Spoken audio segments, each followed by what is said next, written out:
আজকে একটা গল্প বলবো প্রবাসীদেরকে নিয়ে। অবশ্যই ভিডিওটা দেখবেন। 3 মিনিট একটা ভিডিও ভাইয়া, এই ভিডিওটা অবশ্যই ধৈর্য সহকারে দেখবেন। আর ধৈর্য সহকারে দেখলে আপনি জানতে পারবেন, শিখতে পারবেন, বুঝতে পারবেন আমি কি বলতে চাচ্ছি। আশা করি ভিডিওটা একটু ধৈর্য সহকারে দেখবেন। তাহলে শুরু করা যাক। আমি বলতে চাচ্ছি, যারা 15 থেকে 20 বছর বিদেশ করেন, এই প্রবাসী আছেন, 40, 50, 60, 70, 80 লাখ টাকার মালিক আছেন, তারা হয়তো মনে মনে ভাবতেছে বাড়ির যায় একটা বড় সড়ো করে একটা বাড়ি করবো। ভাই, আপনি যদি 60 লাখ টাকা ইনকাম করে থাকেন, যদি আপনি 40 লাখ টাকা একটা বাড়ি করেন মানুষটা দেখানোর জন্য, তাহলে আপনি সবচেয়ে বড় একটা ভুল করবেন। এটা কী কারণে জানেন? আপনি বাড়ি করছেন 40 লাখ টাকাতে, মানুষ দেখতেছে, কিন্তু আপনি না গায়ে মরতেছেন। আপনি এই প্রবাসে যাওয়ার পর আপনি চিন্তা ভাবনা করবেন যে আমি বাকি সময়টা কীভাবে এই প্রবাস থেকে বাংলাদেশে কাটাবো। যদি আপনি 70 লাখ টাকা ইনকাম করার পরে যদি আপনি 40 লাখ টাকাতে আপনি একটা বাড়ি করে লান, পরে বাকি সময় কী দিয়ে কাটাবেন ভাই? আমার কথা হচ্ছে ওইটা। যারা প্রবাসে 15 বছর 20 বছর ধরে আছেন, তাদেরকে একটা কথা বলতেছেন, ভাইয়া আপনারা 80 লাখ 50 লাখ 40 লাখ টাকা ইনকাম করছেন, ভালো কথা, কিন্তু আপনি 20 লাখ টাকাতে একটা বাড়ি করবেন। আমার কথা একটা শুনেন ভাই, এই ছোটো ভাইয়ের কথা। আমি যতটুকু জ্ঞানে আমি ওটুক বলছি ভাই।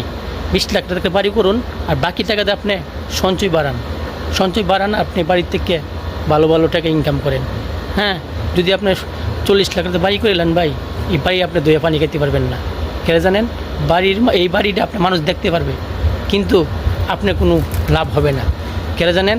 আপনি এই প্রবাসে 20 বছর যে কাটাই আসছেন, এই 20টা বছর আপনার কোনো ফয়দাই হবে না।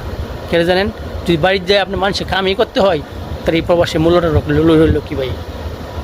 এই ছোটো ভাইয়ের কথাটা একটু মনোযোগ দিয়ে শুনেন, বুঝেন। যদি ভুল টুল হয় অবশ্যই মাফ করে দিবেন।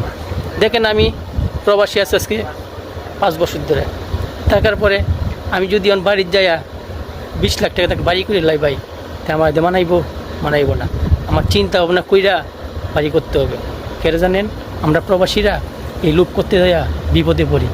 আশা করি এগুলা কেউ করবেন না। যারা করার চেষ্টা করতেছেন এগুলোতে সরে আসেন। আপনি বাড়ি করেন, আমি না করি না ভাই। আপনি 60 লাখ টাকা কামাইছেন, 60 লাখ টাকা না, আপনি 20 লাখ টাকা বাড়ি করেন, বাকি 40 লাখ টাকা আপনি ব্যবসা করেন। বাড়ির যে আপনি যেন কোনো অসুবিধা না পড়তে পারেন, কোনো বেজালা না পড়তে পারেন। আপনি যদি 60 লাখ টাকা দিয়ে আপনি 50 লাখ টাকা একটা বাড়ি করে লান, বাকি 10 লাখ টাকা বাকি জীবন চলবো না। এই জন্য এই ভিডিওটা আপনাদের জন্য। অবশ্যই আমার এই ভিডিওটা আপনাদের ভালো লাগবে। আর যদি ভালো লাগে অবশ্যই আপনি কমেন্টসে জানাইবেন। আর আমার এই ভাইয়ের কথাটা অনেক কিছু ভুল হইতে পারে, মাফ করে দিবেন। আর আমি যে কথাটা বলছি সত্য না কি অবশ্যই কমেন্টসে জানাইবেন। তো সবাই ভালো থাকবেন, সুস্থ থাকবেন। সবাইকে ভালোবাসা, অবিরাম।